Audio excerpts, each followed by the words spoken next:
Kick it off. All right. Well, welcome everybody. Happy Friday to everybody. I'm very happy you can join us today.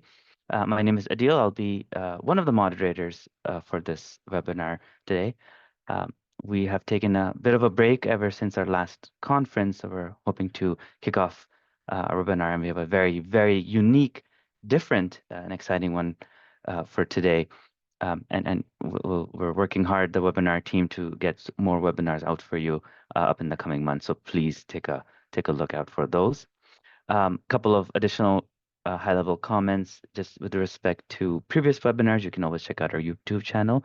This webinar, along with our previous ones that were free of charge, are listed on the YouTube channel. Any ones that were not, they're actually on the CMBS store. So please look out for that. I would like to take this opportunity to, I'm just going to share my screen to introduce our next year's conference. Our next year's conference, as my screen pops up, will be in Fredericton, New Brunswick. Can you see my screen? I need a oh, perfect. Thank you. So it's in Fredericton, and our sort of theme is innovations in health, improving patient outcomes through sustainable design and appropriate adoption. Our conference planning team is actually currently being assembled, and if you are interested in volunteering your time for this, really the premium event for biomedical engineers, clinical engineers in Canada, please do reach out. I think more the merrier. We had a great turnout in Toronto last year, and we want to continue that great turnout and success in Fredericton, May 27th to 29th in 2025. All right. Sorry, I am just getting a bit organized. So really, this specific webinar that we're talking about will delve into the critical importance of cultural safety in biomedical engineering.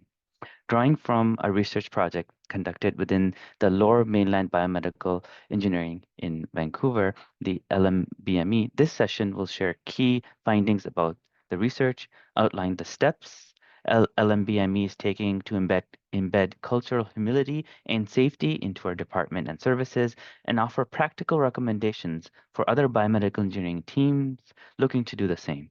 So whether you're just beginning this journey to explore cultural safety, or you're looking to enhance your existing practices, this webinar will provide valuable guidance and actionable steps to support your journey. And along with that, I will ask Michael to actually introduce our expert guest speaker. Michael. Oh, thanks, Adil. My name is Michael Barton. I'm coming to you from Halifax, which is the modern name for Kipuktuk. I'd like to acknowledge that I'm on the traditional unceded lands of Mi'kmaq here on a very rainy day as Hurricane Isaac kind of swipes by us offshore. Really looking forward to this talk. I will actually have to watch it on recording because I have a design meeting which is scheduled exactly in the same time slot. So I wanted to wear my orange today, and if you don't wear your orange today, I encourage you to wear it on Monday, which is Truth and Reconciliation Day across the country.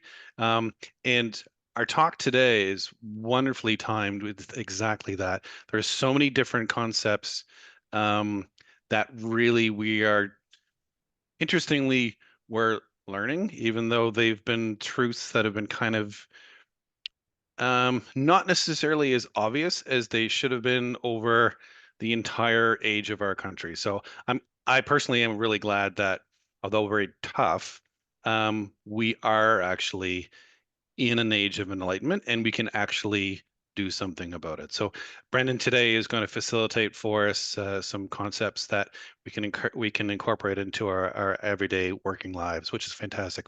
I've actually had the pleasure of working with Brendan a little bit over Brendan, what, like about 7, maybe even pushing 10 years now? For a little while. 7, 8 years or so.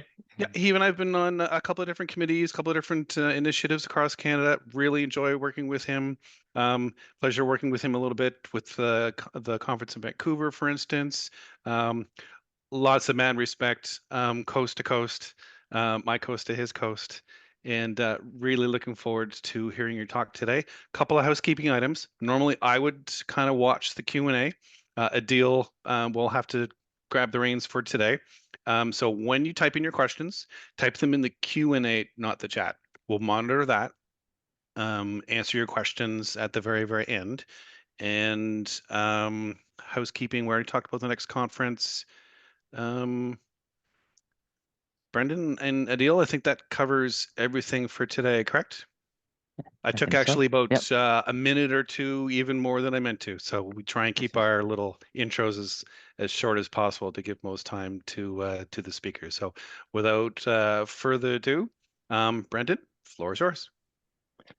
Excellent. Thank you for the kind introduction, Michael. So I'm just going to get my screen set up here. So, screen 2.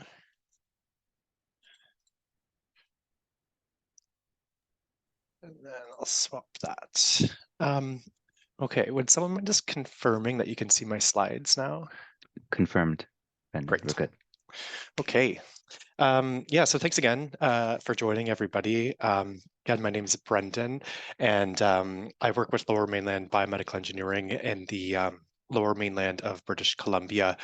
And so today I'm going to be chatting with you all about a research project that I conducted surrounding the cultural safety within our department's service provision. And I'm also going to try to make some broader recommendations to what I think this research can mean for other biomedical engineering organizations.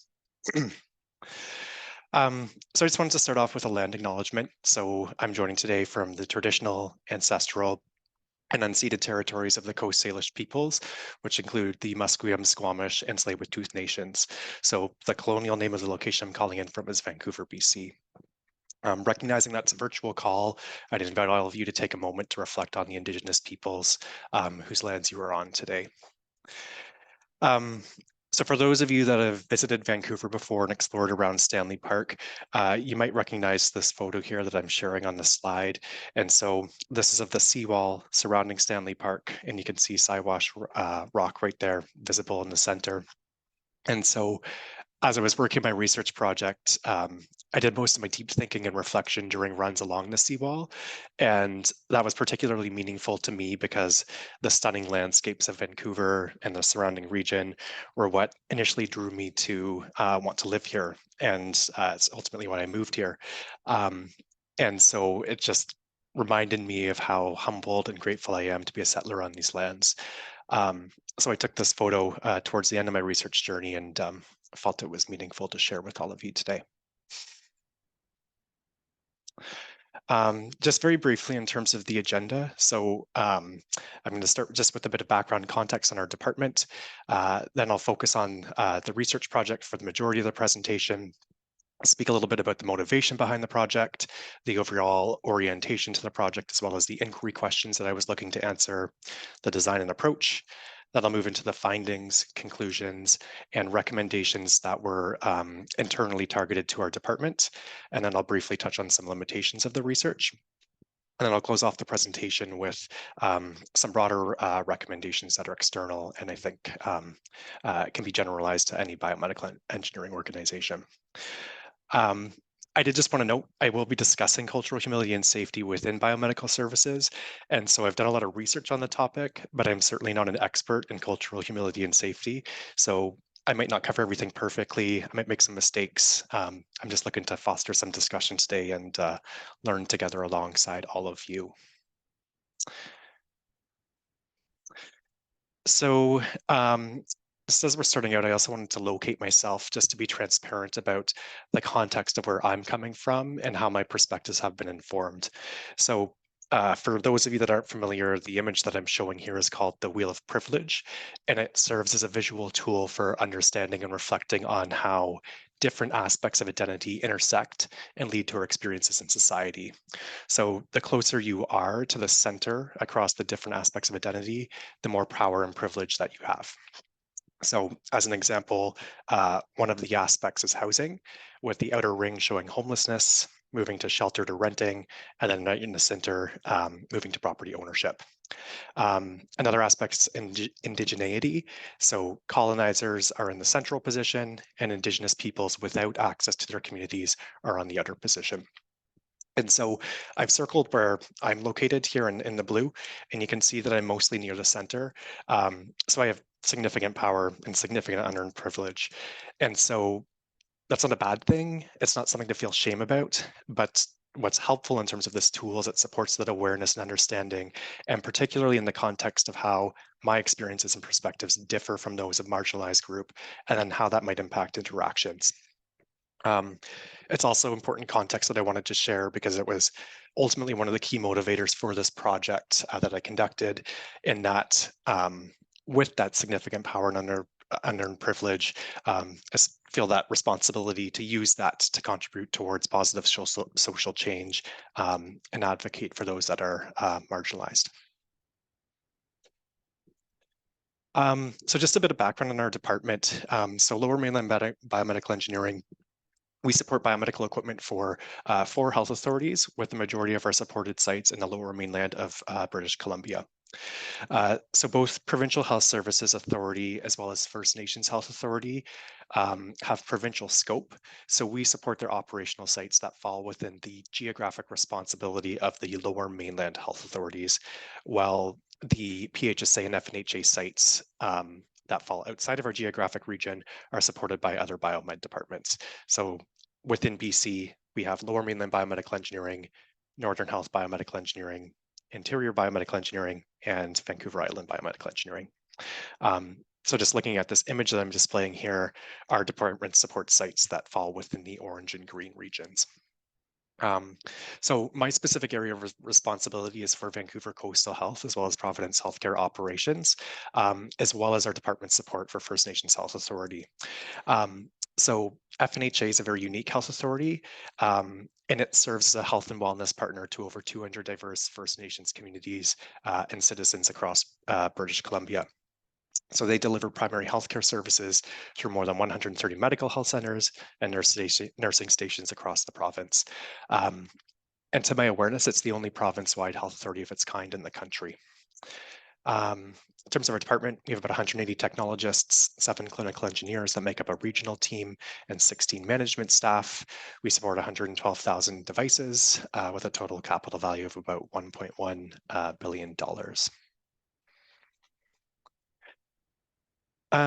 So just a little bit more on our department's support for FNHA.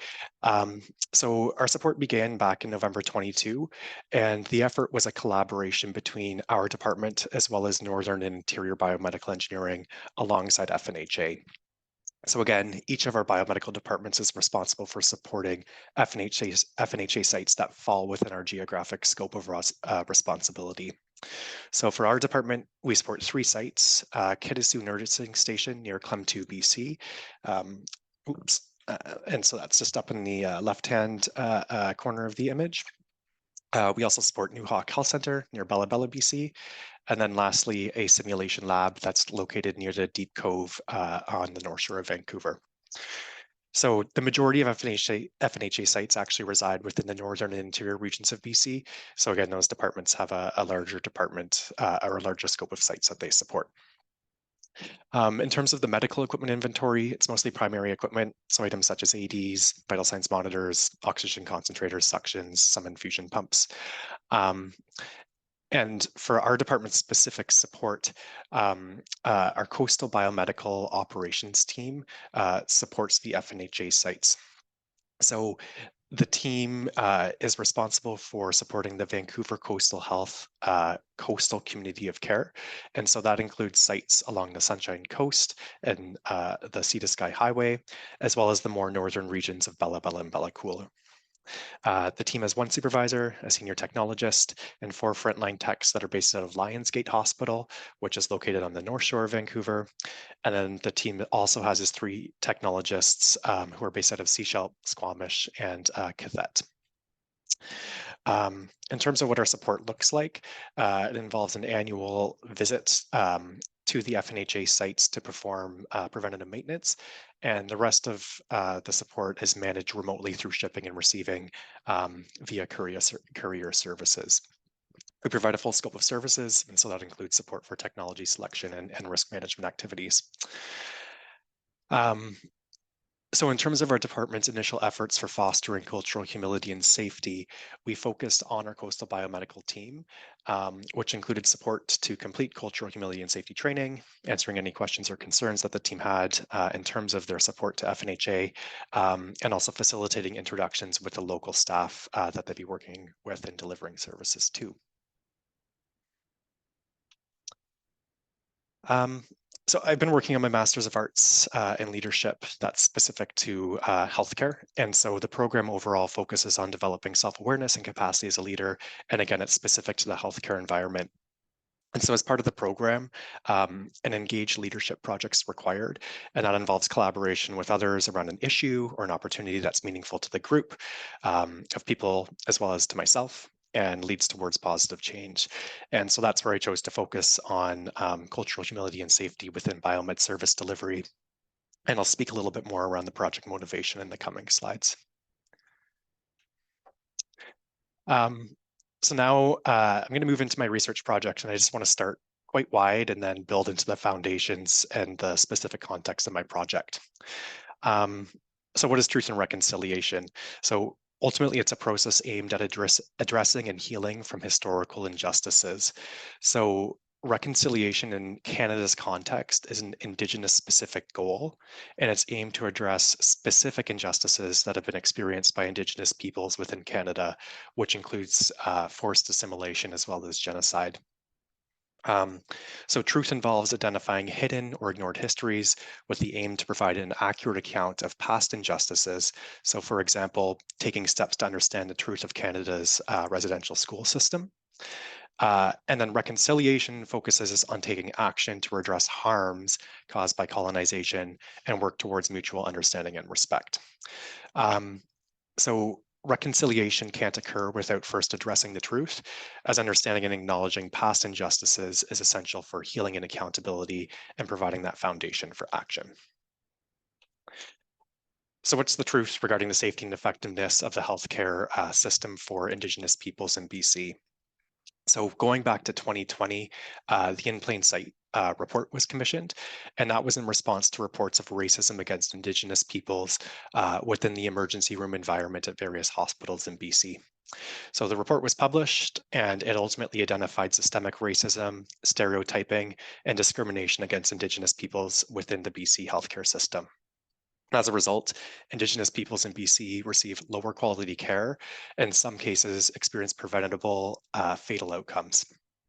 There's a couple of facts within the report that really stood out to me and gave me pause. And so only 16% of Indigenous people surveyed reported not experiencing discrimination in BC.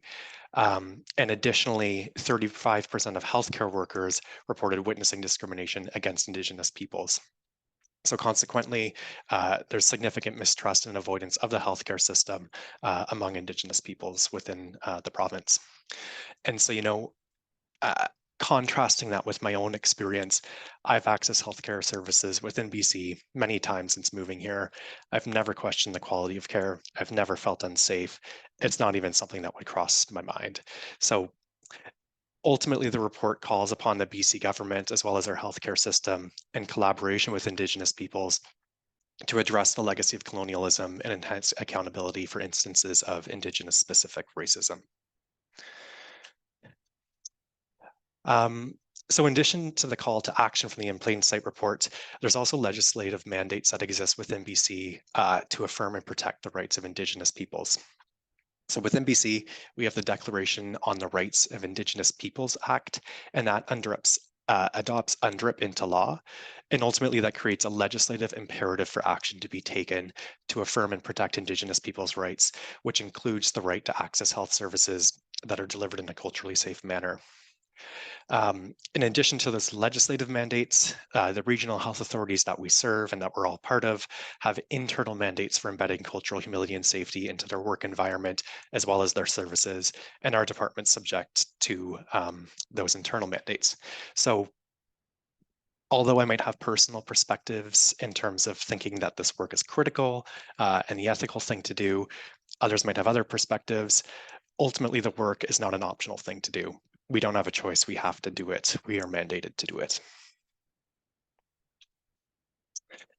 So to kind of summarize the motivation behind the project, going back to the intro there, the responsibility to use the privilege that I have, the truth of the BC healthcare system and the call to action, as well as the mandates that we have to act. The other piece that I found interesting was when I reviewed the literature surrounding cultural humility and safety. I noticed that there was an absence of literature that was specific to the context that we work in within the system. So the majority of literature focused on patient interfacing services, so between the caregiver and the patient, whereas we are delivering services primarily to the caregiver. And so I was looking to explore how that might look different in our context.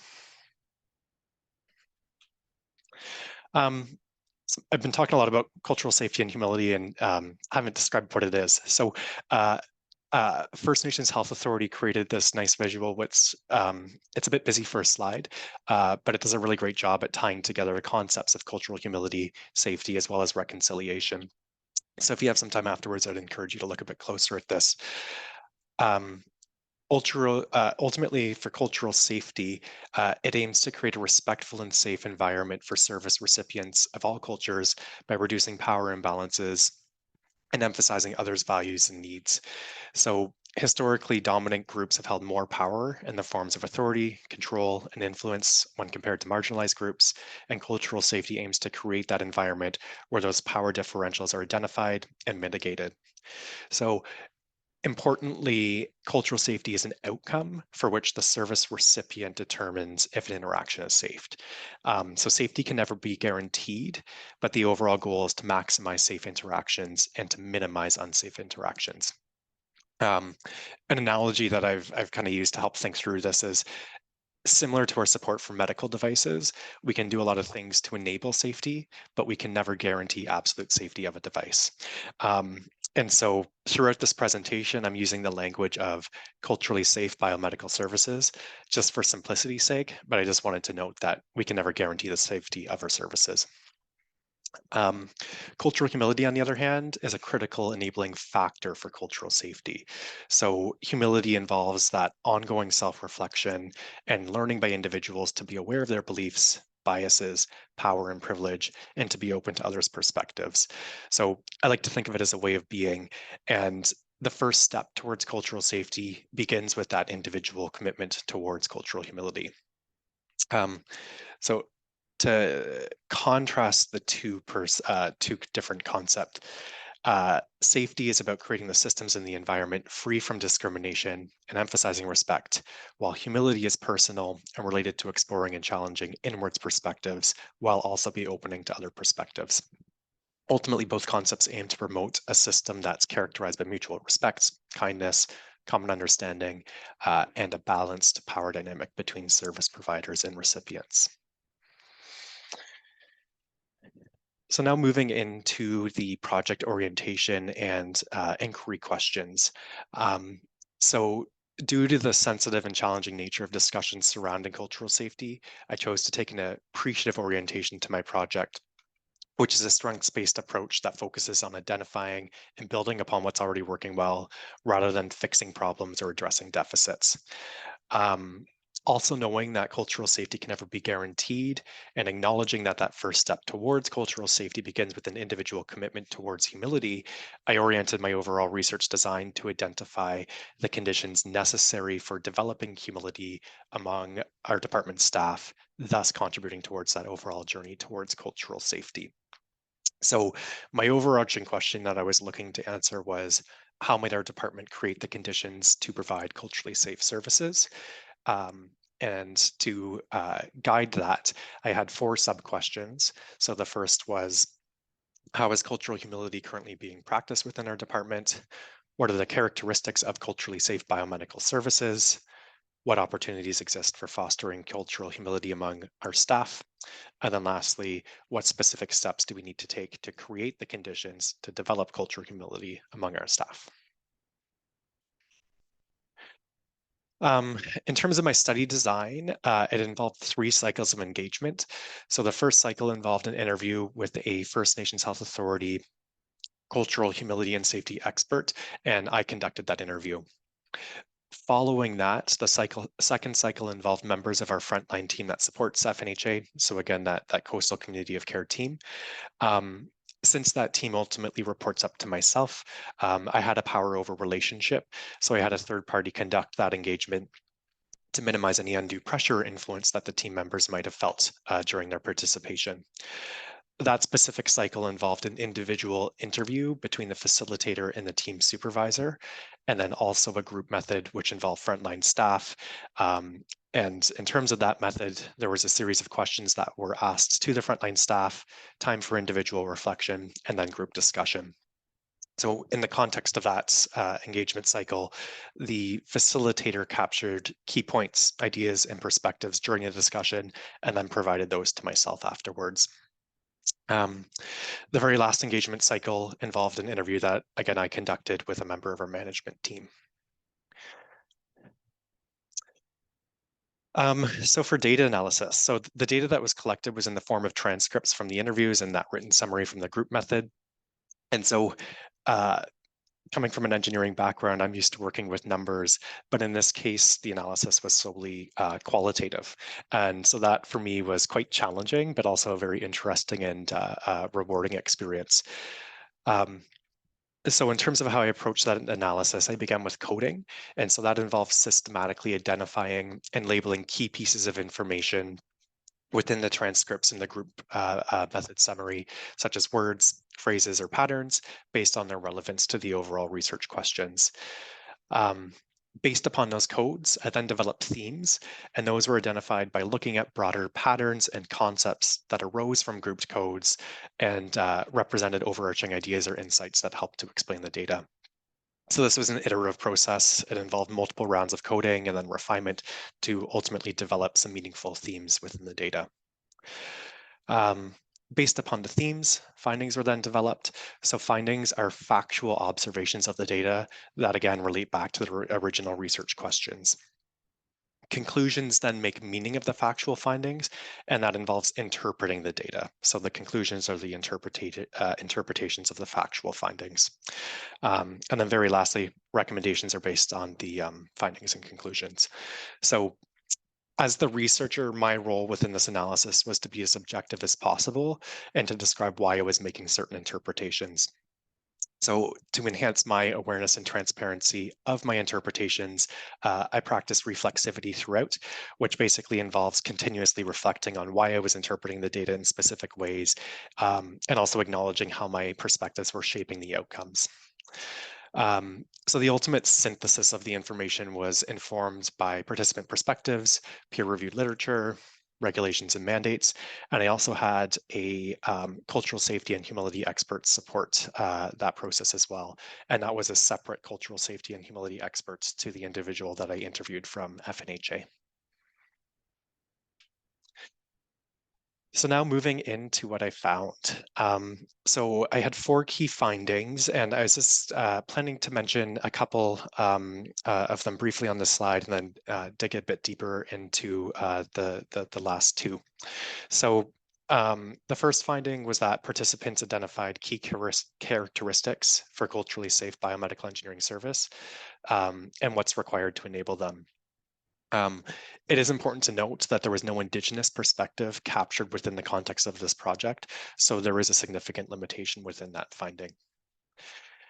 For the second finding, participants recognize that cultural humility among service providers is a critical enabler for culturally safe biomedical engineering service provision, and they shared factors from their perspective that can either foster or inhibit cultural humility among staff.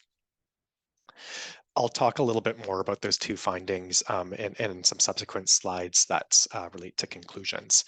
But digging a bit further into the last 2 findings. So the third finding was that our staff are demonstrating values and behaviors that are associated with cultural humility, and they're at varying stages in their journeys. So Most staff recognize that cultural humility is an ongoing journey rather than a checklist, and emphasize flexibility, respect, and strong communications with Indigenous clients. And they viewed cultural safety as a mindset shift rather than a specific action. There was also broad willingness among all participants to learn and grow. There was one perspective that was shared that demonstrated an earlier understanding of cultural humility, with that specific individual stating that they weren't part of the problem, and they felt that there was no specific problem within our department with respect to cultural safety that needed to be addressed. So that was response was characteristic of what's termed as white fragility. And so white fragility is a concept that describes defensive and uncomfortable reactions often exhibited by white individuals when discussing racism. So those reactions often stem from white people's perceptions of themselves as raceless and in relation to the superior position that white people hold in the racial hierarchy. And so that can make it difficult for white people to recognize and engage in conversations surrounding racial dynamics. So as part of this project, I read a book called White Fragility by Robin DiAngelo. And for myself, it was super eye-opening, really impactful, and I'd highly suggest reviewing it if you have the opportunity. So again, the ultimate impact of white fragility is avoiding or minimizing discussions about racial dynamics, and that can lead to the perpetuation of racism. So for the fourth finding, so the level of commitment and shared accountability for embedding cultural safety in our department's services was strong among most participants. So most of the participants agreed on the importance of embedding cultural humility and safety across all service areas of our department, recognizing its critical role in supporting Indigenous clients and ensuring a safe workplace for Indigenous staff, as well as contributing to overall systemic change. However, there were differing views, with one individual questioning the relevance of cultural safety for teams not directly interacting with known Indigenous clients and perceiving it as less critical. So this finding reflected a bit of a divide between those that see cultural safety as a collective responsibility and those that were viewing it more from an individual perspectives, and again, sometimes showing evidence of white fragility. So now moving into conclusions. And so again, these are the interpretations of the factual findings. And there were 4 key conclusions identified. So I'm going to skip over the first 3 here, which I'm going to go into greater detail in the coming slides. But I just wanted to mention that one of the conclusions was that specific supports are needed now for teams delivering services to our known Indigenous clients. And so that was based upon some feedback that came forward and improvement opportunities that were identified for our existing support. But diving into the first conclusion here, so the first conclusion was that the characteristics and conditions necessary for providing culturally safe service for patients extend to culturally safe biomedical engineering service provision. And so that might seem obvious, but again, there was no specific guidance that I identified within the literature to the interface for which we work within the public healthcare sector. So looking at this visual here, the bottom part of the slide, we start on the left-hand side. The key characteristics of culturally safe biomedical service provision were identified through the research project. And so similar to cultural safety in the patient's context, in our context, the service recipient determines if services are safe, and we can't guarantee that as the provider. As part of the research process, I developed a starting point of what characteristics for culturally safe biomedical service provision look like. And those characteristics were informed both by the literature as well as participants' perspectives. So some of the key characteristics included emphasizing relationship building, open communication, respecting autonomy, being flexible to adapt to the needs and preferences of clients, and showing up in a humble way. Again, it might seem obvious, but this wasn't explicit in the literature. I do want to note again, there was no Indigenous perspective captured within the context of this research. And so this is intended as a starting point to help support conversations, but we do need to hear directly from our clients on what cultural safety means to them. Moving to the center of this visual here.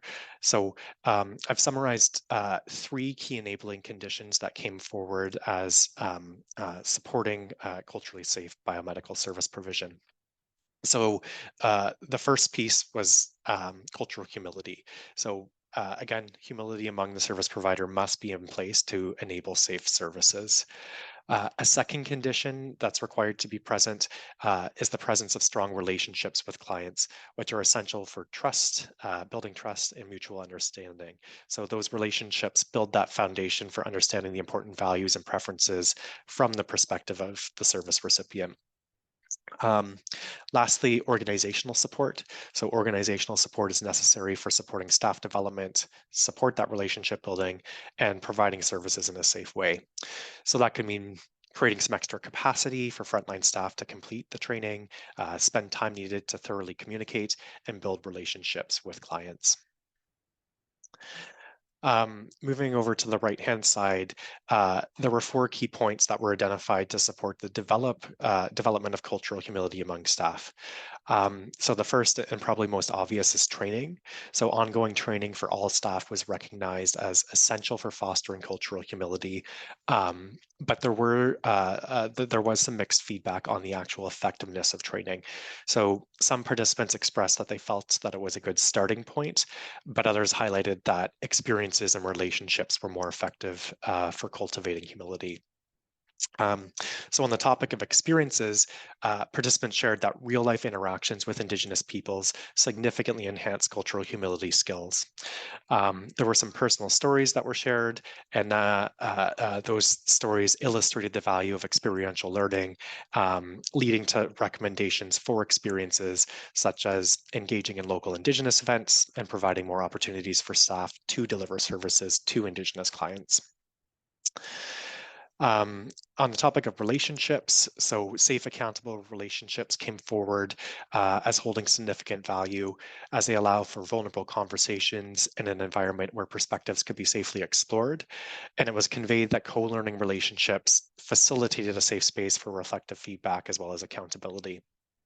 And then very lastly, organizational champions. So the role of organizational champions emerged as important, with leaders holding that responsibility to model culturally humble values and behaviors and set that example for staff to follow, and then also to provide that mentorship to help guide staff on their cultural humility journeys.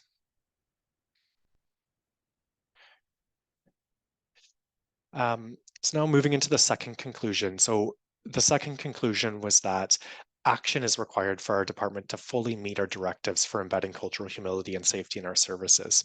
So going back to the background, I mentioned that we have both external as well as internal mandates to ensure that cultural humility and safety is embedded both within our department and our services. And so we'd initially targeted our team supporting First Nations Health Authority, which was a great initial step. But the findings from this research showed that we have further work to do. So again, it emerged that some participants had an earlier understanding of cultural humility and safety, and that evidence of white fragility was present in one participant's responses. There was also improvement opportunities that were identified in our services for existing Indigenous clients, such as strengthening relationships and ensuring that pathways are present for open and transparent feedback on the safety of our service. There was also a lack of consensus on the relevance of cultural safety and humility to all areas of our department, which demonstrated that not all participants view the existing situation regarding healthcare outcomes for Indigenous peoples in BC as a systemic problem. So speaking a bit more on that systems piece, this slide is probably one of the most important from the presentation. So if you take something away, maybe focus on this one here. So you can see here there's a picture of an iceberg. And so the iceberg model can help illustrate how Indigenous specific racism is a systems level problem. So we know that Indigenous specific racism is a systems level problem because the healthcare system within BC is currently producing unacceptably poor results for the Indigenous population relative to the rest of the population. We also know that Indigenous people interact with every part of the system, so they access services. They're also staff within the overall system working alongside us. So looking at the iceberg, at the very top, what's visible is the events. That's what's actually happening, and it's well evidenced and documented that unacceptable events are happening. Directly beneath the surface, so what's hidden are the patterns and trends. And so those patterns and trends normalize the events that are happening today. An example there could be the stereotype that Indigenous peoples are violent or aggressive. Below that are the underlying structures, so the systems, processes that influence the patterns and those trends. An example there with respect to biomedical engineering could be under-resourcing biomed services that support remote areas where Indigenous peoples reside. But at the very bottom, and most importantly, is the individual mental models. So mental models are deeply ingrained assumptions, generalizations, and images which shape the way that we see the world and how we act. So we all have mental models. We're often not aware of what they look like, and it takes work and effort to look inwards to identify those and critically examine them. So the biases, assumptions, and awareness of how each of us view Indigenous peoples, whether those are conscious or unconscious, ultimately influence our actions. And those actions then shape those underlying structures, patterns, and trends within the system, and that in the end leads to those observable outcomes and events. So if we're aiming to ensure that those events are safe, we need to start by focusing at that very bottom level on individuals' mental models, and we can't isolate any part of the overall system from its responsibility for contributing towards change. So whether or not we know that we're interacting with Indigenous peoples, our mental models are going to play that crucial role in terms of how we perceive, how we respond to, and how we engage with others. And so in situations where we are engaged with Indigenous peoples, our ability to challenge our own biases, recognize those power dynamics, and demonstrate humility is critical for creating that genuinely safe and respectful environment. And so cultural humility at the end of the day is about understanding and challenging those mental models with the aim of fostering safe interactions. So tying that back to the finding where one participant felt that there was no issue with respect to cultural humility and safety in our department, and it should only be prioritized for areas serving known Indigenous clients. The absence of perceived issues doesn't mean that systemic problems aren't existent, and it highlights that opportunity to cultivate a broader systems level perspective and understanding of cultural humility and safety among our staff, and to build that shared commitment and accountability towards working towards those objectives. In addition to that, the focus on cultural humility within our department will help foster resilience and develop skills that are applicable to all areas of biomedical engineering service provision. So conclusion three was that to effectively embed cultural humility and safety into our department services, we need to have a collective approach. So it's very well documented in the literature that addressing complex systems problems such as reconciliation and systemic racism requires a unified commitment and accountability from all stakeholders. So without that unity, without that commitment, progress can be impeded, and it can often lead to a fragmented approach, inefficiency, differing views on prioritization, and a lack of effectiveness when working towards solutions. So again, the findings from my research highlighted varying commitments or levels of commitment among participants, which could impede progress. So to foster shared accountability as well as commitment, the literature suggests that a collective approach can be beneficial where teams engage in discussions to understand diverse perspectives and to enhance awareness of system dynamics. So particularly for problems involving social justice, a collective approach is evidence to be effective for building that collective support and accountability. In addition to that, what I found through the research was that most participants in this study appear to be pursuing their cultural humility journeys independently, and the literature has shown that cultural humility has grows through connection and relationships. So by taking next steps as a team rather than individually, there's an opportunity to strengthen individual commitment towards cultural humility while also building that cohesive organizational-wide commitment necessary for embedding cultural humility and safety across all of our services.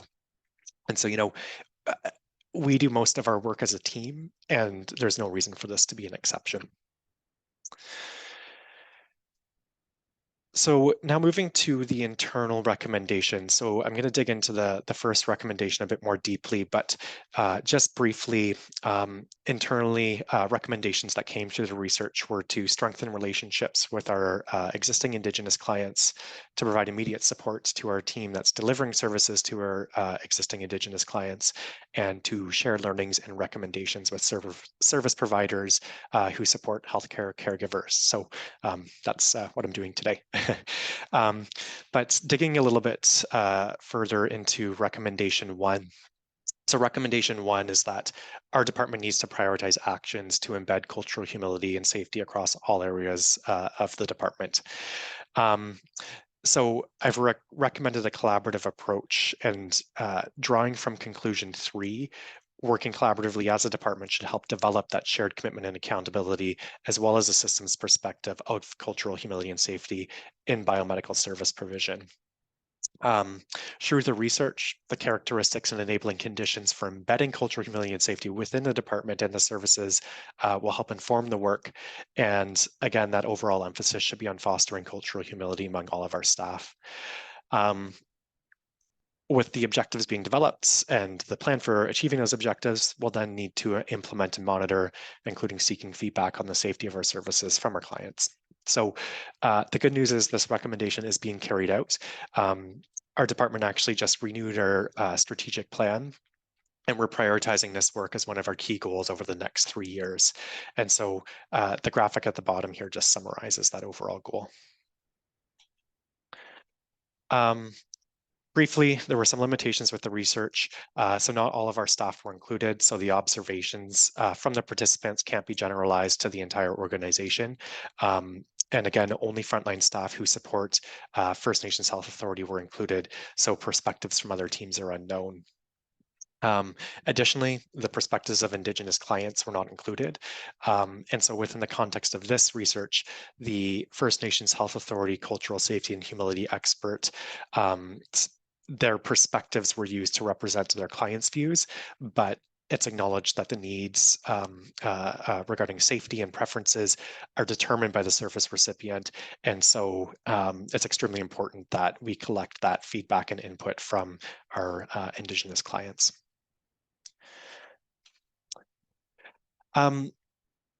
So preparing for this presentation, I was thinking, okay, well, we have these internal recommendations, but what does this research mean more broadly, and what can I do to help share some practical recommendations with the broader biomedical community? So I think the reality and the context is going to look different for everybody, but I do think the learnings and recommendations that I share today do have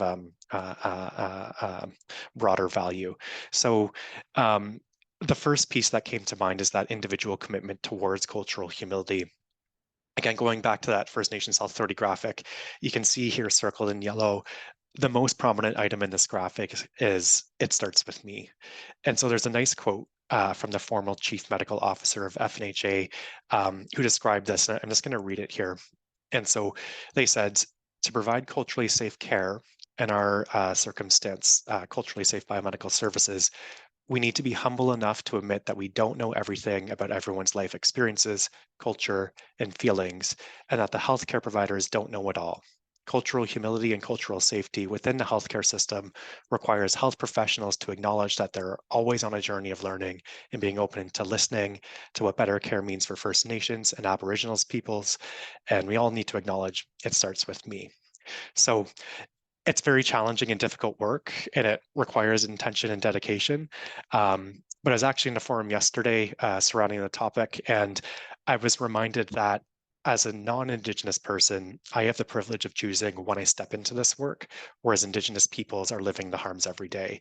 So they don't have that ability to step out of the reality of systemic racism. And so although this work is difficult, just for me, it just caused me to reflect on how difficult it is for Indigenous peoples. Adil, I see you off camera there. I'm just about to wrap up. Couple more slides. So what can you do to start on your own personal journey or further your personal journey? There's a ton of resources out there. On this slide, I'm sharing some resources that Sarah had helped put together for CMBEC 45. So As an example, reviewing the Territory Acknowledgement Booklet that's published by FNHA, or completing the CMBES Cultural Safety Training Program. In addition to the resources on this slide, some other ideas that came to mind were locating and reflecting on where you sit within the power wheel, reflecting and examining your mental models of Indigenous peoples, or taking an extra step to learn about the Indigenous communities in your local area. Final slide of recommendations. So for everybody on the call, I'd encourage you to think about what actions you might be able to take to help embed cultural humility and safety within your local organization. So again, it's going to look a bit different everywhere, but I think the learnings from this research can help inform a local plan. So for example, how might you support the key conditions for enabling cultural safety in your local context? So supporting cultural humility growth among your staff, building relationships, and ensuring that organizational supports are provided to do the work in a good way. For those of you that are in formal leadership positions, I think it's all of our responsibilities to be able to promote cultural humility and safety in our services, to be able to speak to its importance and why, and to be supportive of fostering those skills among our staff, and to be open and willing to engage in conversations surrounding cultural humility and safety. And again, it's an uncomfortable space for many of us, including myself, but I think we have a responsibility to do the work. Another recommendations to ensure that culturally safe services are in place for existing Indigenous clients that you have. So can you take action to identify those existing clients, learn about their context in their community, develop those relationships, prioritizing connections, sustaining them, and then ultimately, most importantly, taking action to ask what culturally safe biomedical services look like to your Indigenous clients, and then aiming to deliver services in that way. Very lastly, recommend thinking about how you can build new relationships with Indigenous partners. So I'd caution against a cold calling approach where Indigenous communities are maybe identified and then biomedical services are offered, because that presumes that there's an issue to be solved, which very much might not be the case. So rather, I'd suggest being curious and exploring how Indigenous specific healthcare services are being delivered in the context of your areas, and then making connections and relationships within that space. And then I think through those connections and those relationships, the topic of biomedical equipment service may come up. And then just being curious and humble and respectful along the way, I think will help develop those new relationships. So I believe CMBS is going to share the actual research reports that I wrote up that goes into more detail around the various aspects of the research. But I hope that today that high-level overview was valuable for the audience, and I think we have some time for discussion and questions. We definitely do. Thank you so much, Brendan. This was great. Just fantastic. Very eye-opening. I always find it's funny, right? I feel like this discussion in society, almost we have sort of our ups and downs on what's sort of the most important thing at the time of the day. And I feel like a couple of years ago, sort of everybody was almost, I would say, sort of talking about what we can do from an Indigenous and cultural recognition standpoint. But I find over the, as everything goes up, it sort of comes down. So it was sort of almost at a nice timing point just to remind ourselves sort of why we're here. So thank you for this. Let's get into some questions because I see there's some popping up. So there's one in the chat. So Brendan, could you kindly share some more specific examples of data that suggests that the BC healthcare system may provide lower quality standards to Indigenous individuals compared to the rest of the population? Sure. Yeah, so I don't have that data readily available in front of me, but I'd suggest the best place to go would be to look at the in plain sight report that I mentioned at the beginning of the presentation. The report details with great specificity the difference in healthcare outcomes for Indigenous peoples within BC relative to the rest of the population. And so there's some pretty, at least for me, surprising and alarming information in there. And so that's the first reference that comes to mind. Awesome. And Allison, I think maybe you put the document in the chat, so please take a look at that. Thank you. Martin is asking, how do you establish good working relationships with your FNHA clients? It's a good question. So I think, Martin, that goes back to showing up in a humble way. If I think back to the start, at least in terms of my involvement with our journey and partnership with our FNHA colleagues, I remember the first couple of calls where I was, very early on in my cultural humility journey, and I was like super nervous to say the wrong thing. And I definitely said the wrong thing a number of times. I made mistakes.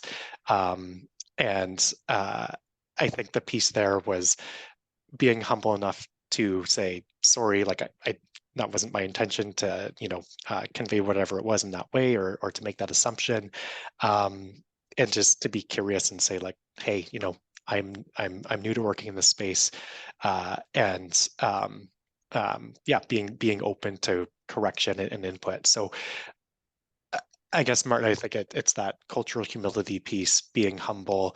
And I think for our Indigenous partners, they've given me at least a lot of grace. And I think that kind of mutual understanding and respect has led to what has developed to be a really great working relationship. But yeah, I think it comes back to showing up in a humble way. Perfect. Brendan Nargis is asking, as a non-Indigenous visible minority and a third-year BMed student who grew up in a marginalized community, now recognizing my privilege, do you believe I and others in my position have a unique responsibility to support culturally safe biomedical services for Indigenous communities in our future careers? Um, so I guess where my mind goes with that is I think when it comes to cultural humility and safety, it's a collective responsibility. So I think we all have a role to support that. Within the context of Canada, again, as I mentioned at the kind of outset of the presentation, reconciliation is an Indigenous specific goal. So we are working towards reconciliation for Indigenous peoples in Canada to acknowledge that terrible history that there is surrounding forced assimilation and genocide of Indigenous peoples within the country.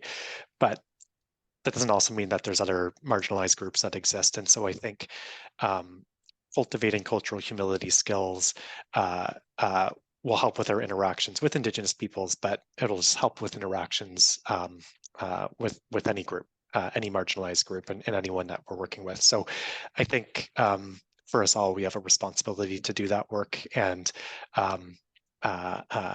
foster those skills as individuals and among our staff. There's a anonymous attendee. They're asking, can you give examples what comments maybe I guess considered discriminatory in nature to Indigenous people? Some people may not realize certain comments are racist. That's a tricky question. I guess maybe how I respond to that is I think comments that might have an underlying assumption about whoever the other person you're engaging with might be could be perceived as racist. I think I think the person on the receiving end would kind of need to provide that feedback if there's something that's expressed that's not that comes across as racist and isn't intended in that way. But I'm not sure if I'd be able to provide like specific examples of racist statements to avoid. Yeah, no, I think that makes sense for sure. This is, I guess, more of a comment, but maybe you can comment on this one. A vital factor we can work on is switch our mindset of the Indigenous people as partners rather than clients. Mm-hmm. Yeah, I think that's a great comment. I think throughout this presentation, I've been using the terminology as clients, but certainly I think partners recognizes that that autonomy piece and that co-creation of service delivery. So again, I think a partner does help emphasize that we are in this together. As the biomedical service provider, we are providing the service, but that doesn't mean that we need to define all aspects of how that service is provided. And it really is a partnership to explore what fits best and what works best in terms of Indigenous clients. Perfect. There's one, we'll have one last question. I know we're up at the top of the hour, and sort of I'll take that honor to ask the last question, Brendan. You talked about reflexivity and your own personal biases, and I can imagine that's very difficult, right? You've obviously grown up in a certain way. You have all these over the years. How difficult did you find that? And how did you even know, that you are, something is being impacted by your own personal biases and views, and you really need to take a step back? Because I'm thinking about it and like that's hard, Yeah, right? definitely. So I guess, it's kind of like thinking about your thinking. And so how did I do that? Yeah, so I guess for me, I thought back, to my early childhood and where did my perspectives on Indigenous peoples come from? How were they informed? What were my experiences growing up? And I grew up in a small community in Southern Ontario, right on the edge of an Indigenous reserve. And um, I completed the SANYAS Cultural Safety and Humility course, which I mentioned in the presentation. And through that course, they encourage you to reflect on what those early experiences were that have helped inform perspectives today. And so I thought back to my childhood and all of these things, interactions that I saw that were very harmful that I hadn't thought about in my adult life. So I guess that's where I started. And it was very challenging because for myself, service some biases and assumptions that are not based in fact, and they were informed through those earlier childhood experiences. And so in the context of this research project, as I was going through and I was making interpretations, I would just stop to pause and actually doing some journaling to say, this is why I've made that interpretation, and challenge myself to think through different lenses to see, okay, is that actually an objective interpretation, or am I bringing my own experiences into this? But it's certainly a challenging piece to surface those internal biases and assumptions, and I think it's very normal to feel shame. I certainly have, but I think it's all part of the process and the work that we need to do. Beautiful. No, thank you for that. I think that's it for questions. It is sort of top of the hour. I encourage everybody to read Brendan's report for sort of additional details on the work he's done over the past couple of years. And with that, I think we'll conclude this webinar for today. Brendan, thank you so much for your time and all the time you actually spent doing this work. It's probably something that's underlooked, especially being in the biomedical engineering field. And I know, again, I'm reading some of the comments here. Everyone's very appreciative of everything you've done. So thank you once again. And till next time. Great. Thanks, Adil. And thanks everyone for joining in today, and just appreciate the opportunity to share with all of you. Beautiful. Thanks.